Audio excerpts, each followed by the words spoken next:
Você ouve agora o IPOcast, o podcast semanal do IPO Brasil. Bom, Duane, mais uma vez aqui, um prazer receber mais uma fera aqui do IPO também, Humberto Farias, prazer estar aqui contigo. Acho que temos aqui quase uma hora para a gente conversar bastante, saber da tua vida, as tuas peripécias aí executivas, conselho, enfim, o IPO. Vai ser um prazer estar contigo. A gente podia começar pelo começo, né? De onde você vem, como são seus traços familiares, tua família, tua infância, começo dos estudos, por aí vai. Não, obrigado, um prazer estar com vocês aí e poder compartilhar um pouco dessa experiência, né? Eu acredito muito nisso, o compartilhamento de experiência, a gente cresce muito. Enfim, minha família é uma família classe média, vamos dizer, comum. Meu pai é engenheiro, minha mãe foi professora, depois do lar eu tenho um irmão mais velho, uma irmã mais nova. Sim, aquela vida do típico brasileiro classe média, né? Que viveu ali no Brasil nos anos da inflação, né? Meu pai é engenheiro também e trabalhou em várias empresas, mas depois durante muito tempo na Sabesp, né? Então assim, e sempre estimulou muito eu, meu irmão, minha irmã na questão do estudo e do conhecimento, né? Então, desde pequeno, a gente em casa aprendeu o valor do trabalho, que eu acho que é algo que fez uma diferença enorme na minha formação e na minha vida. Sua mãe? Minha mãe também. Em casa a gente tinha uma dinâmica que era o seguinte, aquela família, um perfil tradicional, minha mãe acompanhava os estudos. Então, assim, até a 8ª série, a minha mãe era o xerife dos estudos. Não preciso nem te dizer, né, que até a 8ª série eu era o aluno ali dos melhores da sala, que o primeiro colegial foi um capote, né, até voltar ao normal sem aquela supervisão mais ativa, né, mas valeu a experiência também, valeu a experiência e, enfim, essa marca que ela deixou na gente foi super importante porque foi ali na formação de base, né? E essa formação de base a gente não percebe, mas isso é um diferencial para a vida inteira. São os pilares, né? Os pilares. Nós como pais aqui é a nossa obrigação, né? Isso daí tem que ser bem feito, né? Exato, exato. E dali como é que começou a tua carreira? Eu vi que o teu primeiro cargo de CEO foi na Cavo, se não me engano. Exato. Como é que você chegou? Como é que você traçou todo esse caminho? Então, você sabe que até dando um passo atrás, quando aquela velha, vamos dizer, disjuntiva que a gente fica aqui no Brasil, né? Quando estava ali para entrar na faculdade, eu tinha dúvida do que eu faria, né? Para onde eu iria. Eu não tinha assim totalmente claro, quero fazer isso, né? Então, conversando com meu pai lá atrás, e meu pai aconselhou, falou, filho, faça engenharia, porque engenharia te dá mais amplitude de visão, de mercado, enfim. E eu terminei fazendo engenharia. Então eu fui fazer engenharia civil, cursei lá, maravilha, me formei e comecei a trabalhar na construção civil. Então meu primeiro estágio, depois emprego e tal, foi numa construtora aqui de São Paulo, que chama Zabo Engenharia, e ali fazendo obra mesmo, pé no barro e tal, e que foi uma experiência super bacana, entendeu? Uma experiência assim que primeiro começar a entender a questão da importância de gente, das equipes, né, de confiança, e ali já na largada me despertou a necessidade de aprender mais, porque quando há 30 e tantos anos atrás você saía de um curso de engenharia, ainda mais engenharia civil, é um curso eminentemente técnico. Aquilo não era um negócio que te dava uma visão de business, né? Não te dava visão de negócio, né? Então assim, eu saí de lá apto a tocar obra, para obra, construir, calcular e tal, mas sem a visão do todo e a visão do negócio. Então ali já me despertou essa necessidade de aprender e eu resolvi então fazer administração de empresa. Eu falei, pô, eu preciso dar o próximo passo aqui. Fui fazer administração de empresa, experiência bacana. abriu, né, o campo de visão, e dali eu saí para ter uma experiência que para mim foi um divisor de água na minha vida. Eu prestei um concurso público, isso lá nos 90 e poucos, né? E entrei na Sabesp, muito estimulado pelo meu pai, que tinha trabalhado muito tempo na Sabesp, né? E aí que eu falo, por que foi muito importante, né? Porque é o seguinte, o que, entre aspas, poderia ser muito sonho de muita gente, porque era um negócio disputado, um concurso público, uma empresa estatal e tal, eu fiquei 1 ano e 3 meses lá, né? E aí, ali, olhando para trás, eu vi a importância do alinhamento, principalmente da cultura. Quer dizer, eu já era um sujeito ali mais empreendedor, mais fazedor, buscando crescimento, né? E você está dentro de uma empresa que tem um outro ritmo, né?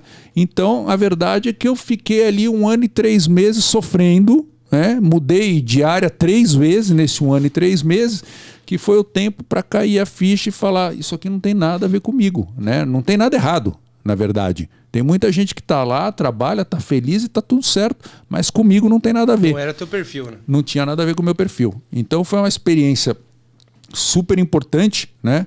Para entender, antes do próximo passo, essa questão do alinhamento, né? Quer dizer, o que é que eu estou exatamente procurando? Que tipo de empresa, que tipo de cultura, né?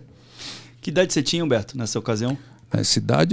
Nessa época eu tinha acho que uns 23 anos, 24, ainda estava novo ainda. Aí chegou pro teu pai, que trabalhou na Sabesp um tempão, e falou, pai, é o seguinte...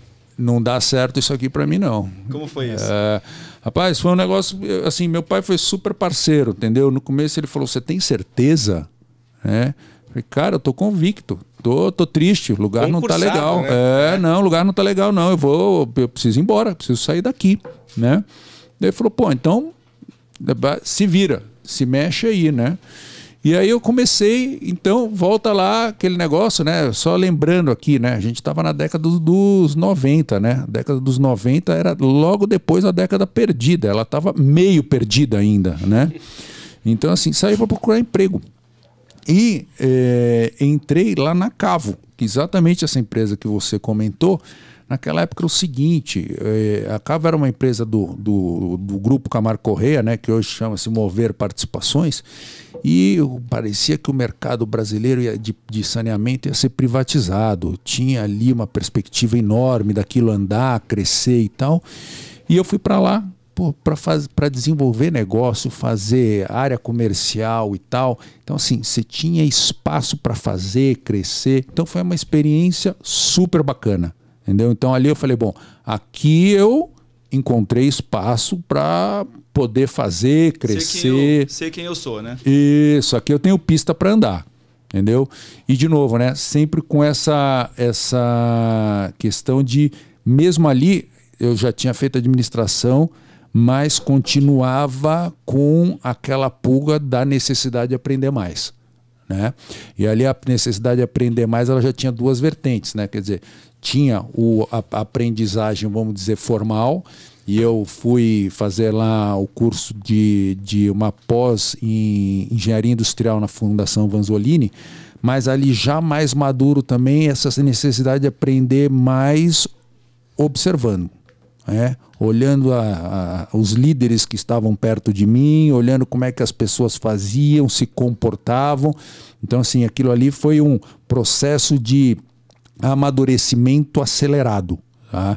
E esse processo de amadurecimento me permitiu receber um convite para ir para a holding do grupo, que já chamava-se nessa época Camargo Corrêa S.A., numa posição muito bacana, que era uma posição que chamava Gerência de Planejamento Estratégico. Isso aqui nós estamos lá já estamos nos 90 e alto, tá? E nesta fase que eu estava lá, né, foi muito interessante porque, enquanto gerente de planejamento estratégico, a gente acompanhava diversas empresas em indústrias diferentes no grupo. Então eu vinha lá de um negócio que, quando eu saí, eu era um gerente de controladoria, quando eu vim para essa função. E então eu entro numa função de gerente de planejamento estratégico com uma oportunidade, primeiro, de ter uma imersão mega acelerada em questões relativas à governança, de olhar outros tipos de negócio que o grupo estava inserido e que a gente acompanhava todas as discussões, planejamento estratégico, reuniões de conselho e tudo mais, né? Então ali, gestão de portfólio. Então assim, foi um período muito bacana, né?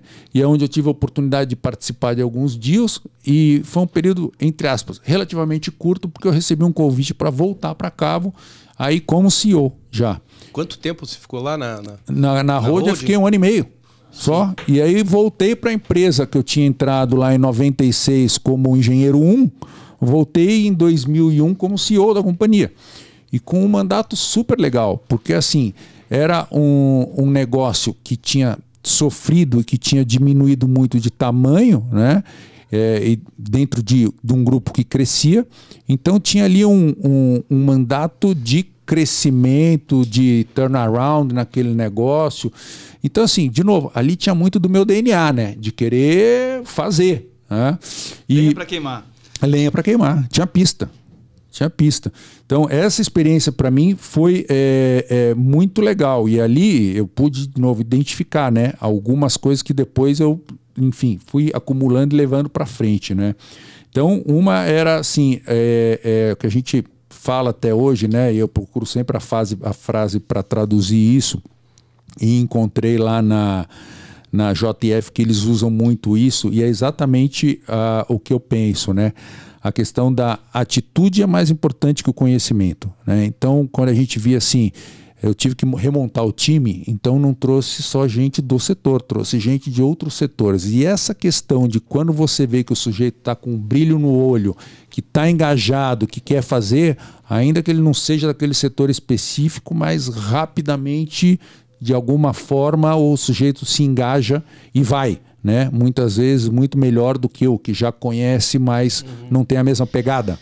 Humberto, aí você pegou num ponto que eu queria voltar. Tua primeira experiência como CEO, né? Que a gente está falando para um público que ou é CEO, ou quer ser CEO, ou está em conselho, né? Você se via naquela época com que idade? 32. Tá. Você acha que você estava pronto? Quais foram os medos, né? Como que você se preparou para assumir essa cadeira, que é a cadeira número 1? Na verdade, assim, pronto, na verdade, eu nunca achei, enfim, a gente vai avançar com a minha história, eu nunca achei que eu tivesse, porque eu fui mudando de cadeira e mudando de indústria, tá? Então eu sempre tive o tal do frio na barriga e enfim, parece que dava uma carga adicional e aquele negócio de dormir pouco e estar pensando no negócio, como faz e quais são as alternativas e tal. Então, assim, nunca me senti preparado para isso, né? E eu sempre olhei pela perspectiva inversa, de falar, pô, se eu, de alguma forma, recebi o convite para estar aqui, quer dizer, também alguém está olhando, né, para mim, falando, pô, esse cara tem as condições, as credenciais para ocupar, né, uma posição dessa, né? Então esse para mim sempre foi o estímulo, porque eu nunca, aquilo ali para mim sempre foi o seguinte: eu preciso, enfim, caminhar mais rápido para tal altura. Eu me identifico com essa forma como você trouxe da tua carreira, né? Porque pelo que você fala, como uma pessoa de transformação, você estava, às vezes, mais tempo numa empresa, mas fazendo coisas diferentes. Exato. Né? E eu acabei fazendo isso também. Assim, eu gostava de estar onde as coisas estavam sendo movimentadas. Assim. Aquele processo de manutenção, ele não mexia comigo, né? E eu cheguei a trabalhar numa empresa de energia, né? E foi um choque cultural muito grande para mim também, porque passei um ano lá e eu percebi assim, o quanto as pessoas faziam as coisas de forma planejada com longo prazo, né? E era uma empresa seríssima, só que o timing das coisas era um timing mais longo. E aquilo com 28, 29 anos de idade foi um sofrimento para mim, né? E eu fiquei muito receoso de falar para a pessoa que me deu aquela oportunidade sobre isso. Daí disse assim, quando eu fui falar para ele, atualmente ele é o conselheiro da minha empresa, né? Ele disse assim, eu estava esperando a hora que você vinha falar comigo, né? Porque eu te conheço, mas enfim, tentou me desafiar, tentou me colocar ali um pouco do brilho da posição, né? Mas eu precisava de um ambiente mais movimentado. E fiz isso ao longo do tempo também, nos lugares onde trabalhar em empresa logo após a abertura de capital, onde você tem muita movimentação acontecendo, ou empresas que estavam crescendo muito rápido, né? E me identifico muito com a tua jornada também nesse aspecto. É isso. De novo, né? Você deve ter passado por desafios semelhantes e, de alguma forma, ter sentido essa inquietude, né? Porque quando a gente vai para um lugar desse que movimenta muito, você fica obstinado por fazer acontecer, né? E fica observando as pessoas também, porque no final do dia a gente procura as pessoas que têm um alinhamento de valores, que têm um alinhamento de práticas para estar junto com a gente na jornada, né? Então eu acredito que você deva ter passado por uma experiência de alguma forma semelhante. Sim, e olhar para as pessoas com esse olhar também é uma questão, né? Até hoje, quando eu tenho contato com um negócio que eu estou avaliando ou coisa do tipo, e eu vou conversar com as pessoas, essa é uma questão que me chama a atenção rápido, né? O cara começa a falar e dizer como ele está fazendo as coisas, fala, opa, aqui tem um cara. Pronto. Esse cara aqui tá aplicada. Esse cara tá com... Esse é faixa preta também, né? E eu adorava isso, esse pessoal que tem intensidade, que gosta de fazer transformação, que gosta de desafiar, que dentro de uma carreira não tem nada de errado você não querer se desafiar ou você querer se desafiar. Perfeito. É perfil, né? Perfeito. Mas eu me identificava com aquelas pessoas dizendo, olha, qual é o projeto? O projeto é ir lá pegar o osso mais duro de roer, passa para cá que eu quero fazer, né? Isso, acho que esse ponto que você pegou é super relevante, né? Porque a empresa, na verdade, para ter sucesso, ela precisa de todos os tipos de perfil, né? Então, acho que assim, uma das habilidades das mais importantes que um CEO tem que ter, né, é exatamente essa, é de conseguir colocar as pessoas certas nos lugares certos, porque a empresa não é feita de pessoas absolutamente iguais, né? O que elas têm que sim de alguma forma comungar é com aqueles valores que estão ali, né? Mas os perfis, na verdade, até é salutar que sejam perfis diferentes. E aí então veio esse desafio Cavo, 32 anos, quanto tempo você ficou nessa posição lá? Eu fiquei nessa posição até o final de 2005. Ou seja, estava ali 4 anos, a empresa cresceu 5 vezes em receita. Foi uma experiência super intensa, muito bacana. E eu acho que até por esta experiência, na época o grupo tinha feito uma aquisição muito grande. Eles tinham comprado uma empresa, e voltando, né? A gente está ali nos 2005, 2006, era o pós-crise na Argentina. As empresas brasileiras estavam indo para a Argentina e comprando os ícones, vamos dizer, ali industriais, enfim, argentinos. A Petrobras tinha ido lá comprado a Pérez Compan, a JBS tinha ido lá comprado a Swift, e a Camargo Corrêa foi lá e comprou a Loma Negra, que era a cimenteira icônica no mercado argentino, tá? E aí o conselho da Camargo Corrêa então me convida com 36, 37 anos para sair dessa posição da Cavo e ir para a Argentina para fazer a integração de Loma Negra, que tinha sido recém-comprada. Então, assim, foi uma experiência super desafiadora. Novamente, volta naquela sua pergunta. Você estava preparado para isso? Não, de forma nenhuma. Eu estava indo para um outro país que, por mais que a gente fale, é parecido, mas não é igual. A cultura é diferente. Em outra indústria, que é onde eu, não tinha navegado antes, né? E com uma agenda também diferente. Era uma empresa que tinha ficado à venda por algum tempo, num processo de M&A. Então, assim, você tinha um desafio ali de desafios internos, de gestão, de colocar gente certa no lugar certo, de tirar gente errada que já não devia mais estar lá, desafio de recuperar market share, que nesse processo todo tinha se perdido muito market share, melhoria de eficiência industrial das plantas. Então, assim, tinha uma agenda enorme para ser feita lá, e que era uma agenda diferente da que eu tinha feito nos últimos 3, 4 anos. Entendeu? Então, assim, para mim foi uma outra experiência fantástica, né? Eu falar, poder ter tido essa experiência de novo, né? Tem que agradecer a oportunidade. E aí eu fui para lá, Fiquei lá até o final de 2008, tá? Foi uma experiência, de novo, super bacana, super legal. Eu acho que quando eu voltei dessa experiência, você olha para trás, você fala, porra, ali eu andei, né, muito tempo assim, na carreira. Ali eu amadureci bem, de forma bem rápida, né? A agenda que eu tinha para entregar lá ao final de 3 anos, ela estava entregue, quer dizer, até a minha repatriação para cá foi porque, na verdade, já era uma outra agenda de manutenção, entrando exatamente naquele ponto que você falou, né? Então, quando a gente veio lá, falou na ida, qual é o mandato, né? Então, os bullet points ali já estavam todos ticados. Então, aquele negócio aqui já não tem mais muita coisa para mim. Né? Vai entrar em velocidade cruzeiro aqui. Vai entrar em velocidade cruzeiro, exatamente. Então vamos para o próximo. Qual era o tamanho de... Loma Negra, né? Loma Negra. Qual era o tamanho da companhia na hora que você foi para lá para assumir a companhia? Tamanho assim, se não for o faturamento, número de funcionários... Impacto. Olha, ela é a principal cimenteira da Argentina, só para você ter uma ideia. É um negócio que tem ali 45% de market share do mercado argentino de cimento. Tinha 7 plantas naquela época, espalhadas pela Argentina. Tinha uma ferrovia dentro, 1.600 quilômetros de ferrovia, que a gente operava também. Tá? Então, assim, era uma operação super bacana, bem complexa, ali ao redor de 1.600 pessoas trabalhando. Tá? E, de novo, você imagina, né, um negócio super tradicional, né?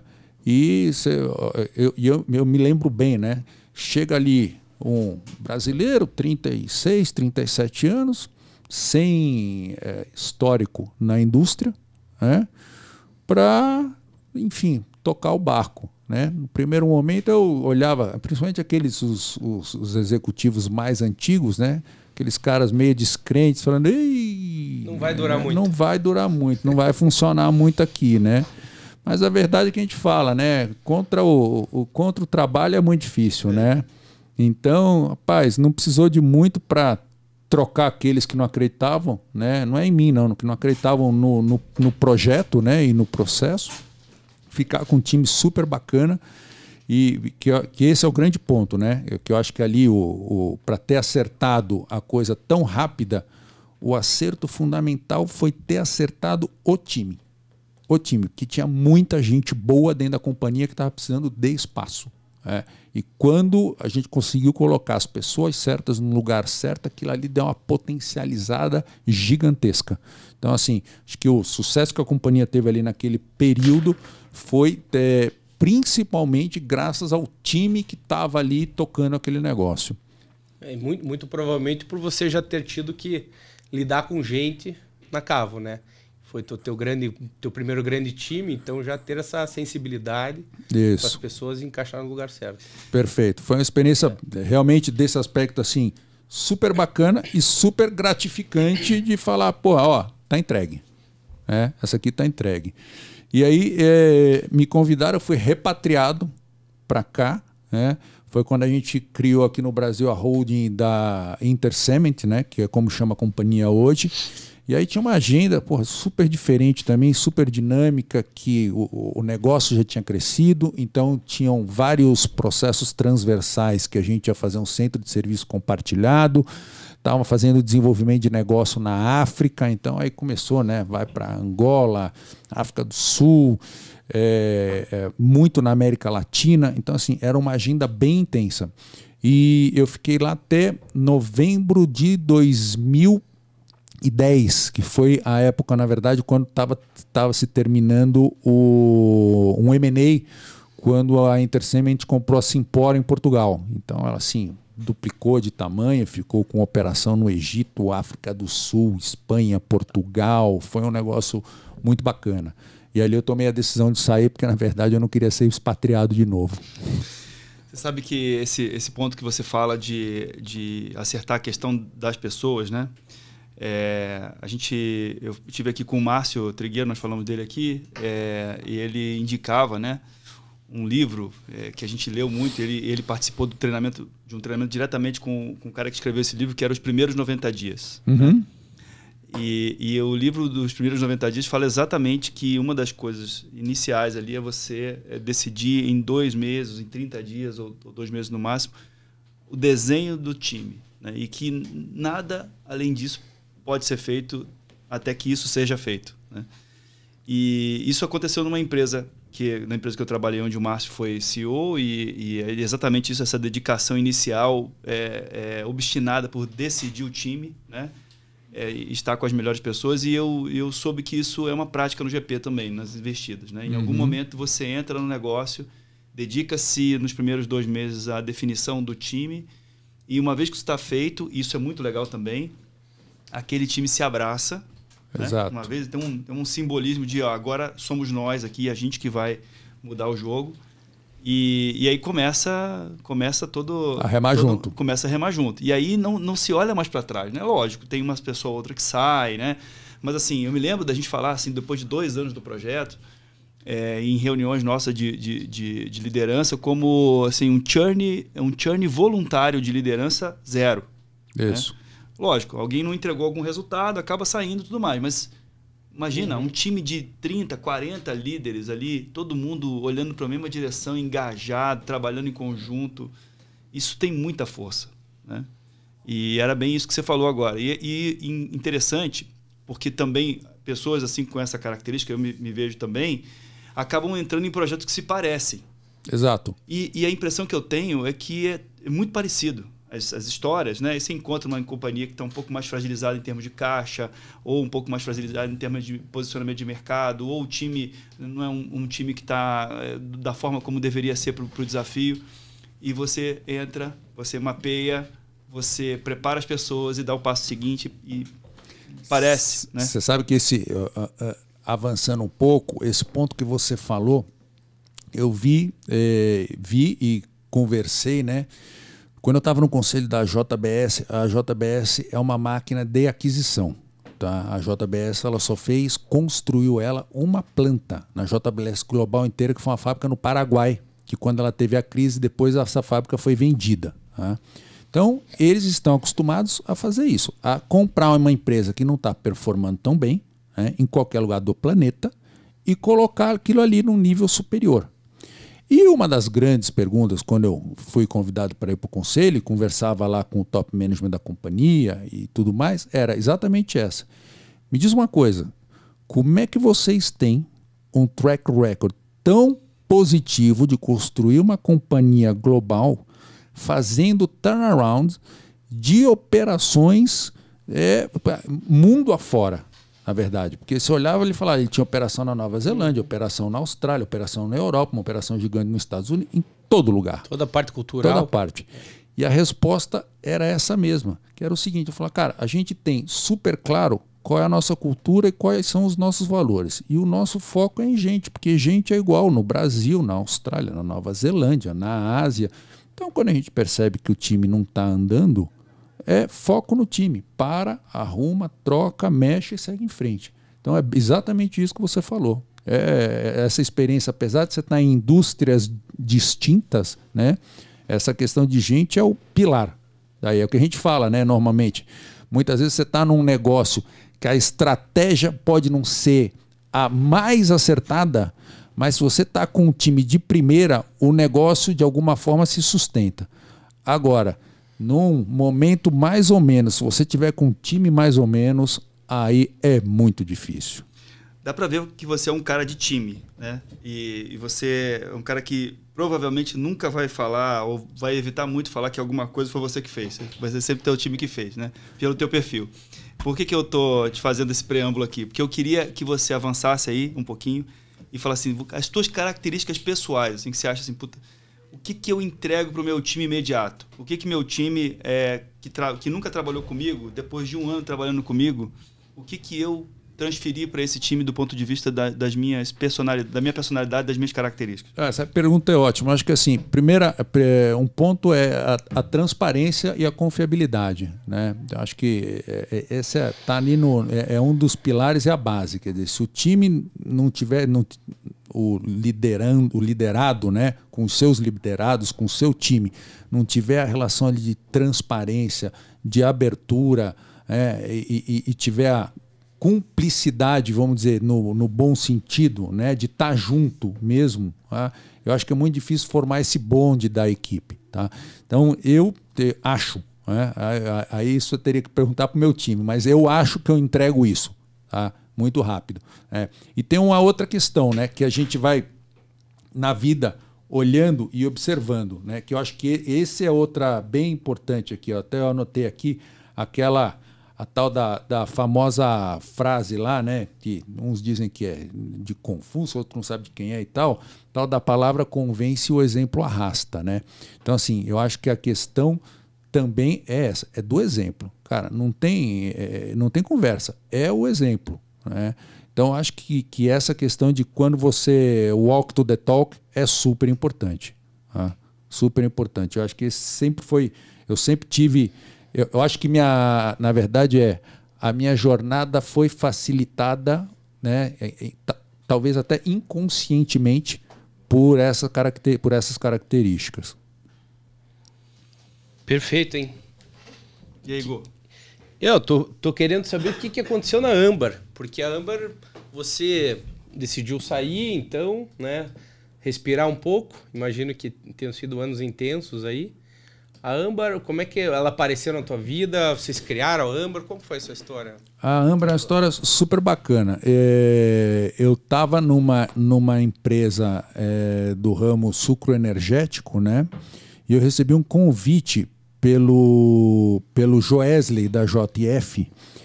A JF, até hoje, ela tem um crescimento acelerado, mas lá em 2012 ela já estava o grupo já estava nessa jornada e ele estava querendo abrir novos negócios. Então, naquela época, ele estava iniciando o que hoje é o Banco Original, o PicPay não existia, a Eldorado era um projeto, então tinha ali uma série de ideias e ele estava trazendo executivos para esses projetos, né? E a Âmbar Energia surgiu daí, era um negócio que realmente não existia, né? E a gente iniciou ela literalmente do zero ali em 2013, tá? E é um projeto que, de novo, foi super bacana. A gente volta sempre naquela característica inicial, né? Que você fala, porra, eu tenho oportunidade de empreender, tenho espaço para empreender aqui, posso trazer gente, montar o time, discutir a estratégia. Então, assim, foi um processo super bacana. Eu saí de lá em 2019, no meio de 2019. Pô, a empresa que a gente tinha começado do zero já tinha construído e operava 1.500 km de linha de transmissão. A gente já tinha comprado uma térmica, operava a térmica, tinha 700 km de gasoduto dentro da companhia, tinha uma mesa de trading. Então, assim, deu um orgulho de que você olha para trás, né? E depois o pessoal que me sucedeu, quer dizer, a companhia está lá hoje super saudável, pô, fazendo negócio, crescendo, né? Então, dá aquele orgulho de falar, poxa, que bacana, né? Que a gente, né? Não sou eu. Primeiro, tive a oportunidade dos acionistas, né? De ali querer fazer, colocar o dinheiro, estar junto e desenvolver o negócio, né? E montar o time, discutir a estratégia e colocar isso para andar. Então foi uma experiência, de novo, pô, super bacana, né? E aí pintou dali também ficou mais aguçada a questão do empreendedorismo, né? Porque, de novo, eu sempre achei que também para empreender não é que eu não pudesse empreender dentro de um espaço corporativo, porque a minha experiência lá na Âmbar Energia foi um entrepreneur, né? Eu consegui empreender dentro de uma organização grande, né? O que é difícil, são pouquíssimos lugares que te dão espaço para fazer isso, tá? Mas dali eu falei, poxa, agora vou empreender, né? E aí comecei a empreender. Então, assim, desde 2019 para frente, eu virei empreendedor. Então, eu cofundei primeiro uma empresa que chama Venus, que é uma DNVB, que a gente chama, um negócio ali de Digital Native Vertical Brand, né? É um negócio de marcas que você usa muita tecnologia digital. O princípio dela é uma venda direta, né? Ter o mínimo possível do B2B, que leva parte da margem, e tentar falar direto com o seu cliente, né? Via rede digital, enfim, toda a estratégia digital. E esse é um negócio que a gente começou lá, um negócio que tem andado bem, tem caminhado. Então, assim, o negócio que a gente conseguiu atrair para esse negócio a Cláudia Leite, que é a cantora, é nossa sócia lá, é a nossa celebridade. A Jovem Pan, que é um meio de comunicação super potente, é nosso sócio também na companhia. A gente tem um management lá, estamos fazendo agora um lançamento de uma marca que a gente está apostando muito, que chama Ion, é uma marca de skincare, usando a Cláudia e tal. Então, assim, tem muita coisa bacana acontecendo, né? Mas aí, assim, você sai de uma escala, vai para um outro patamar de escala, né? Então, que também para mim foi uma experiência super legal. Eu que sempre vivi dentro de organização, você vai ali para aquele negócio que é o seguinte: você quer fazer um café, você quer tomar um café, você vai fazer. Levanta, vai lá e faz, porque não é? Então, assim, que é um mundo muito bacana também. É um mundo bem legal esse, tá? E já na sequência, eu cofundei a segunda companhia startup nossa, que chama GoPublic, que essa é uma plataforma de crédito, tá? Que é um negócio que no modelo de Business as a Service, é uma plataforma white label, a gente presta serviço para terceiros, que tem ali a jornada inteira do crédito. Tem o que a gente chama ali da parte do crédito as a Service, que a gente faz tudo, e se o crédito não é performado, a gente tenta lá o trabalho também do Collection as a Service, da cobrança, né? Isso tudo usando tecnologia, algoritmo, inteligência artificial e tudo mais. Já estão usando tokenização? Ainda não estamos usando tokenização dentro da plataforma. Tem um projeto para tokenização, mas no roadmap nosso está um pouco mais para frente. A gente está agora conseguimos colocar no ar agora o projeto para fazer o que a gente chama da multiplexação de pagamento, né? Que é para fechar o carrinho do varejo recebendo. Você fala, hoje você entra em qualquer site do varejo, é comum você poder pagar em 2 cartões, por exemplo, né? A gente, dependendo do risco de crédito do comprador e do apetite do vendedor, né? Ele pode, ali no checkout, oferecer opções distintas de pagamento. Então é o seguinte: o cara pode fazer um Pix parcelado ou Pix parcelado mais um cartão, mais 2 cartões, mais cartão de crédito, mais cartão de débito. Ou seja, o que o cara tiver para pagar, a gente consegue fechar esse carrinho e fechar a compra, né? Então a gente ficou aí os últimos 4 meses bem mergulhados nessa solução de pagamento, e agora está no ar. No ar está disponível para os nossos clientes os famosos APIs, né? Esse mercado é um mercado que eu me interesso muito. De certa forma, a minha empresa está nesse mercado de crédito também.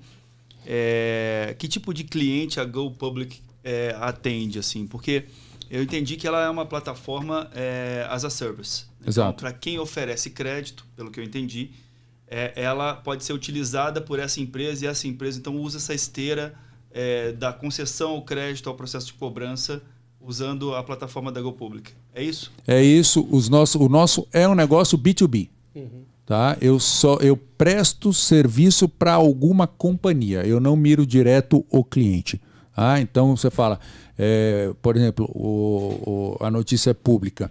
Lá no ano passado, quando a gente estava numa negociação para prestar serviço para a Via achou o projeto tão interessante que eles entraram de sócios. Tá? Então, um varejista é um cliente relevante para mim. Então, o mercado de seguradora, são nossos clientes. Banco, são nossos clientes. A gente presta serviço para um banco grande aqui no Brasil.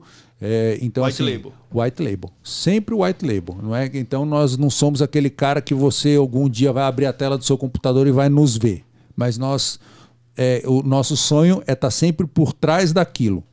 E o capital disponível para crédito é do cliente também? O capital e a política de crédito é do cliente também. A gente faz a customização da política de crédito do cliente dentro da plataforma, mas como o risco é do cliente, porque o capital é dele, sempre a definição é dele. a gente pode sempre construtivamente, pela experiência que a gente tem, ajudar, né, na discussão dessa política, mas sempre aplicando a política do nosso cliente. E outra coisa que é super bacana, que nessa parte do modelo que a gente fala do Credit as a Service, nós somos ali bem customizáveis. Então é o que você falou, você tem o seu cliente é uma empresa que quer dar crédito, é isso, mas eu me adapto a ele. O que eu quero dizer? Eu tenho um cliente que ele fala para mim o seguinte, cara, aqui é o seguinte, o onboarding eu faço, o opt-in é meu, a gente faz aqui o protocolo da troca de dados, você usa o seu motor de crédito, volta, decide, eu emito a CCB aqui, tá? E você faz só a orquestração da liberação. Tá joia. Tem um outro que chega e fala, eu quero tudo. Eu vou só te mandar a cor do Pantene, o logo, você põe aí na tela, eu quero fazer tudo dentro da sua plataforma. Funciona também. Então, assim, na parte principalmente do Credit as a Service, é um negócio bem customizável de acordo com a necessidade do cliente.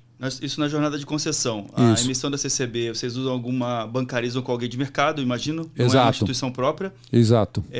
E também conectam com os birôs de mercado na política de crédito. Se o cliente achar, me conecta com o Serasa, quero usar o score do Serasa ou outras coisas, vocês também conectam. Então, essa acho que é um valor agregado onde a gente acha que a gente se diferencia do mercado.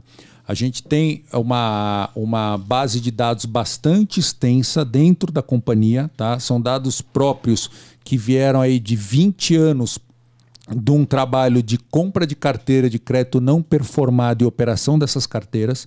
Então a gente ficou acumulando esses dados durante esse tempo todo, tá? E o nosso motor de crédito foi construindo olhando pelo lado do crédito não performado. Então, na verdade, o que eu quero te dizer é o seguinte, a nossa análise de crédito, muitas vezes eu chego num cliente e o cliente diz o seguinte, não, mas espera aí, o que é que você vai fazer aí? Porque eu já tenho isso. A gente fala, mas você tem o quê? Eu uso o Serasa. Só que o Serasa que ele usa, né, que tem lá, os dados são organizados e tudo mais, tem um score lá, o Serasa, na verdade, está te dando uma boa foto de ontem.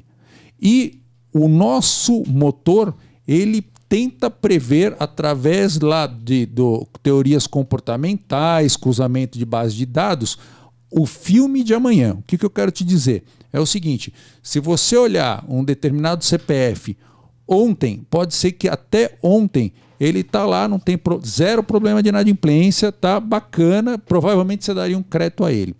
Quando você cruza as informações, e quando eu falo cruza, são informações próprias minhas, mais os birôs aos quais eu estou conectado, inclusive a Serasa, Boa Vista e outros. Então, quando a gente cruza as informações e aplica os algoritmos em cima, na realidade eu vou ver o seguinte, que aquele mesmo CPF, ele veio se degradando do último ano para cá. Esse cara pegou 3 celulares, ele pediu 2 cartões de crédito novos, ele mudou o telefone, ele abriu mais 3 e-mails, ou seja, aquilo ali ele tem um risco agravado. Então, apesar de ele não ter inadimplido, a chance dele inadimplir dentro da nossa análise de crédito é maior do que dizer ele está limpo. Entendeu? Então aí a recomendação, né, o score que a gente passa para o nosso cliente é um score baseado nessa análise, entendeu? E aí, só para completar a jornada, então a base de dados ou a metodologia mais a base de dados que vocês têm, ela é fonte de consulta para o cliente e ao invés eventualmente do cliente... Não desculpa eu te interromper, claro, porque claro. A gente não, nós, que eu sempre falo, eu não sou um concorrente do Serasa, eu não vendo dado. Tá? Então o cliente não tem acesso à minha base de dados e eu vendo 0 dados. Para o meu cliente eu vendo a escoragem. Tá? E a gente inclusive abre o catálogo de variáveis da escoragem e pode colocar ou tirar variáveis dependendo do cliente, tá? Mas eu vendo para ele a escoragem. E essa pergunta, na hora que você vende a escoragem para ele, ele pode decidir, por exemplo, confiar na tua escoragem e comprar ela e ele vai te pagar por consulta igual ele compraria se fosse usar um birô de mercado. Essa seria. Entende? É isso. Ou exato. Ele pode usar os dois dependendo da política. A hora eu quero usar o seu, a hora eu quero usar aquele lá. É isso. A gente é bem adaptável nisso. Eu diria que é a democratização do crédito aí, né? Com muita tecnologia. Usando tecnologia, é isso. Aí vamos para a jornada da carteira. Então você tem também o software para prover a carteira, gerencia a carteira. E na ponta de cobrança? Eu tenho a régua inteira, tá? Eu tenho a régua inteira integrada, de novo, né? Pegando aqui pelo passado de 20 anos, comprando a carteira não performada e executando essa carteira. Então a gente tem a régua inteira de cobrança digital aqui. E claro, chega um momento que a régua de cobrança digital ela termina numa mesa de operações, dependendo da cobrança, dependendo do tipo e tal. Qual é o nosso diferencial nessa questão? Como a gente tem muito track record no mercado, dependendo do tipo de carteira, de localização da carteira, a gente, se não faz isso próprio, a gente sabe quem é a melhor pessoa para fazer. O que eu estou querendo te dizer? Estou querendo dizer o seguinte: o Brasil é um continente, não é mais do que um país. Então você imagina o seguinte: um nordestino receber uma ligação de um gaúcho querendo cobrar uma dívida. A chance disso andar é muito pequena. Então, na verdade, você tem que saber quem é aquele... Você vai cobrar carteira de varejo, ticket médio R$100 no Recife. Você tem que saber quem é que está lá no Recife que faz esse tipo de cobrança, entendeu? Então, nós temos esse track record no Brasil inteiro. Dependendo do tipo, da maturidade, da idade média, do ticket médio, a gente sabe quem é a melhor pessoa para cobrar. E, de novo, ela cobra dentro da nossa plataforma. Então, o cliente nosso, ele está vendo ali em tempo real como é que está a eficiência da cobrança. E claro que a gente fala cobrança, mas cobrança é um negócio que você precisa tomar muito cuidado. Até para não gerar problemas de imagem para o seu cliente, para não ter ação em contra. Então a gente tem toda a régua e a parametrização para evitar que esse tipo de coisa aconteça. Muito bacana. E em que momento vocês estão agora com a GoPublic? Então, a gente está de novo, né? Nós somos uma startup super intenso, volta naquele negócio, né? Empreender, obstinação, tudo super intenso. Nós tivemos essa honra de ter a Via como nosso sócio, né, desde do ano passado. Então, a gente está com a Via, estamos com um banco, estamos fazendo vários backtests com outros bancos, porque o processo de aquisição de clientes aqui, como nós falamos, é um B2B, então ele sempre quer fazer um backtest, que eu acho que é a beleza também do nosso negócio, porque ele permite isso, né? Então você, de alguma forma, é ali já mensurado, não é aqui um ato de fé a nossa contratação, tá? Então a gente tem vários projetos em aberto, né? Tem em estágios mais avançados, menos avançados e, de novo, né? Acho que é uma outra vantagem do nosso time, né? Os meus sócios também, que a gente fala, são sócios bem sêniores, então a gente entende como funciona a vida dentro de uma corporação grande, né? Então a gente entende que você está conversando ali com a área fim que quer o serviço, mas em algum momento você vai cair na pessoa do compliance, depois você vai cair no jurídico, depois você vai cair no LGPD, depois você vai... Enfim, então a gente entende bem como isso funciona e navega bem dentro desses ecossistemas, né? Então, de novo, a nossa contratação, como eu te falei, como não é um negócio B2C, é um negócio B2B, ele tem ali quase que um rito que a gente segue. Ela é um pouco mais longa, né, porque são grandes empresas, né? Mas, de novo, quando você faz a primeira, a dificuldade é uma, a segunda já é menor, na terceira, quando ele já sabe que já tem esse, que já é seu sócio, que você já está prestando serviço para o outro, então o processo evolutivo. Sem dúvida, sem dúvida. Perfeito. Eu queria mudar um pouco o rumo da nossa prosa aqui e a gente falar um pouco do IPO. Humberto, você está no IPO há quase 20 anos já, né? Pelo que eu vi aqui, já ocupou várias cadeiras, ocupa hoje a cadeira de chair do Gold, se não me engano, aqui de São Paulo. Exato. Como é que o IPO entrou na tua vida e por que navegar tanto tempo na diretoria do IPO? Olha, o IPO ele entrou na minha vida, curiosamente, em 2006, quando eu estava na Argentina. Eu fui lá de CEO de Loma Negra, então a companhia era muito midiática naquele tempo ali, Argentina, brasileiro, comprou e tal, apareceu um CEO novinho aqui e tal, e um amigo que eu fiz lá na Argentina, ele chegou e falou, cara, você já ouviu falar no tal do IPO? Eu falei, IPO? Não ouvi falar. Ele falou, não, e aí ele pegou, me explicou e tal, você não quer entrar? E eu lá, imagina, correndo que nem um louco, resolvendo problema o dia inteiro, enfim. E falei, opa, dentro daquele espírito de novo, né, de estar aprendendo, se desenvolvendo e tal, o pitch encaixou. Eu falei, opa, vamos ver o que é esse tal de IPO.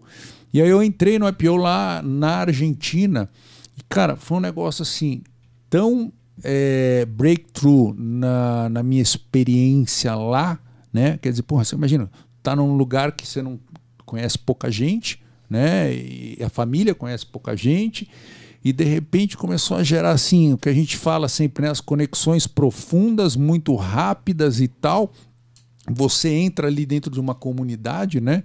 E foi uma experiência única. Então, quando eu voltei para o Brasil no final de 2008, né? De 2009, 2010 para frente, eu e a minha mulher, na verdade, nós tomamos uma decisão e nós falamos, pô, a gente precisa de alguma forma retribuir para o IPO o que o IPO nos deu nesses 2 anos e pouco, 3 anos, que para nós foi super importante. E aí, eu e minha esposa, a gente começou a participar das diretorias, né? Então, assim, ali a gente conheceu uma segunda experiência do IPO. Eu tinha tido a experiência enquanto membro, né? Continuo até hoje, mas aí eu tive a oportunidade, então, de ter a experiência doando o meu tempo, né, para o IPO de volta, e nas diretorias, que é uma experiência diferente, que muito bacana, que eu falo para todo mundo, eu sempre convido todos a estarem ali doando o seu tempo e participando, né, porque é uma experiência para um outro ângulo muito legal. Agora, durante esses, enfim, 16, 17 anos já de história, eu, de novo, eu sou, aquele negócio que eu falo, né, eu sou muito comprado, né, da organização, porque, enfim, estou lá, já fui várias posições de diretoria, já fui chapter chair do capítulo paulista, chapter chair do capítulo metropolitano, estou agora no Gold e já fui learning, enfim, já fui fórum, várias posições aqui de diretoria doando tempo, né? Então, assim, a gente só faz aquilo que gosta e acredita, né? Basicamente. E ainda mais quando é pro bono, né? Você está doando o seu tempo. E eu acho que, assim, além de tudo que tem no IPO, e meus filhos vão crescendo dentro do IPO, eu tenho 2 filhos e uma enteada, cara, e dos 3, 2 já estão em fórum hoje. Então, assim, a conversa já é outra, né? A gente teve a oportunidade nesses anos todos de ir a vários families, enfim. Então, é um negócio que na minha vida é impensável ter feito a trajetória e a jornada que eu fiz sem ter, fazer parte do IPO, entendeu? É um negócio realmente muito bacana e algumas vezes até um pouco difícil da gente explicar tudo o que acontece ali, né? Eu me lembro bem, no começo, quando eu comecei no IPO, e até uma história aqui, abrindo um parênteses rapidinho, eu ali começando, e aí falaram, tem um tal de fórum que você tem que fazer. Eu falei, porra, bacana, vamos fazer. Como é que é? Não, 10 caras, nós vamos montar, o fórum está começando aqui, né? Eu morando lá em Buenos Aires. Aí o cara falou, pô, não dá para ser na sua casa o primeiro? Eu falei, pô, dá, claro, combinado. Como é que vai ser, quando vai ser, como é que é, não sei o que. O cara falou, tal dia, não sei o que. Tem lá uma reunião, precisa de um lugar assim, assim, assim. Depois, ali, um jantarzinho, alguma coisa pro pessoal e tal. Então, tá bom. Que mais? Uma coisa. Porra, tem que ser um lugar assim, que não pode entrar ninguém, né? Não pode entrar ninguém, é ninguém. Não nem é cachorro, não é cachorro, empregado, sua esposa é 0. Eu falei, porra, peraí, então me explica um pouco melhor, né? E aí eu chego em casa lá, né, falando para minha mulher, deixa eu te falar, vamos precisar fazer um jantar aqui, vou ter uma reunião aqui, um tal de fórum, vão vir mais 9 pessoas aqui em casa. Só que é o seguinte, a gente vai ficar 5 horas trancado lá, você não pode entrar. E depois também a gente vai vir descer aqui para jantar, aí você aparece aqui e tal, coisa, mas também não pode perguntar nada.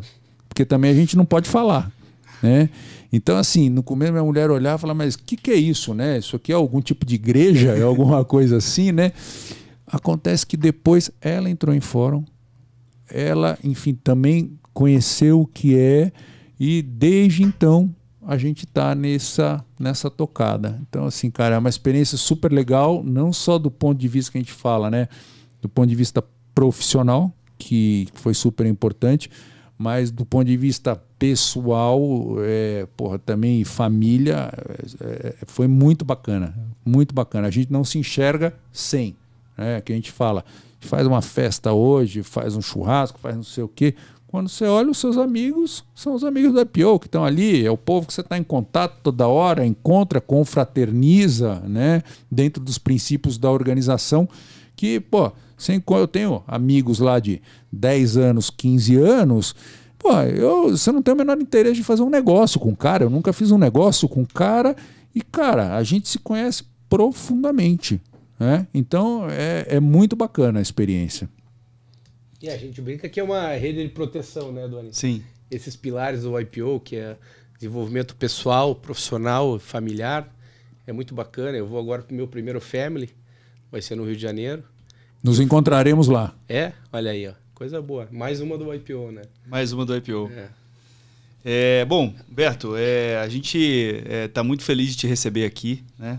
Prazer ter você aqui. A gente ouve falar muito bem de você dentro do IPO. Opa, obrigado. Essa contribuição que você tem dado nos últimos anos, ela reverbera tanto pela maneira como você é como pessoa, né? E eu estou vendo isso aqui de perto hoje, estou podendo ter essa experiência.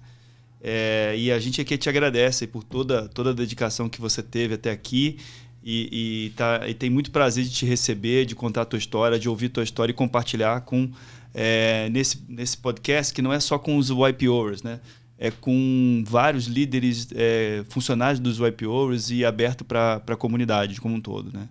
Então, tudo que você está falando aqui, toda a tua experiência vai para mais pessoas. E eu tenho certeza que isso também é gratificante para você, porque se você é um YPOer e gosta de retribuir, talvez isso aqui seja uma forma de impactar mais gente, né? Cara, é um prazer enorme, até porque assim, é aquilo que eu te falei, a gente não faz nada sozinho, né?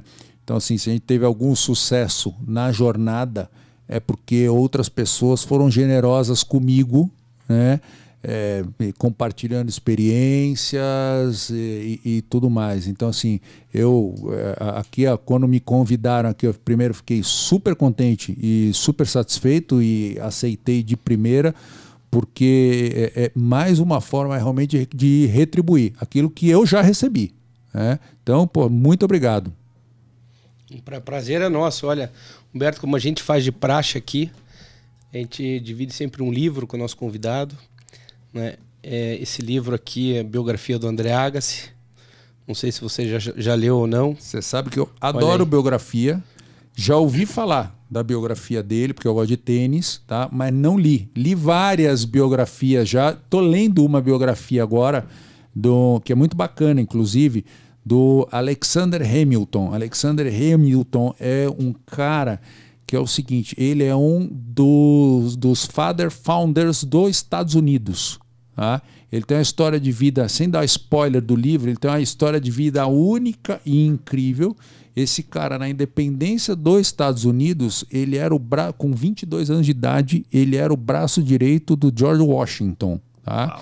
E aí esse cara foi o cara que montou, dentro da estrutura de governança financeira dos Estados Unidos, que é hoje, esse cara foi o que montou essa governança, de ter a Secretaria de Finanças, que é a Fazenda lá, de ter o Banco Central e tal. É esse sujeito, e aí conta a história dele, é um negócio super bacana, que ele está ali entremeado com a história dos Estados Unidos, desde a independência e tal, até a morte dele, que ele morreu cedo, morreu com 40 e poucos anos, o cara. Então, assim, porra, obrigado, adoro biografia. O André é um cara que, óbvio, acho que ele conquistou 7 grandes slams, teve número 1 do mundo algumas vezes, né? E teve uma vida de ups and downs, assim, bastante significativas, né? E ele conta no prefácio dele, já ali, nos mínimos detalhes, parece até que ele é um escritor. Então, in English, acho que você vai se divertir bastante, Humberto. Muito obrigado.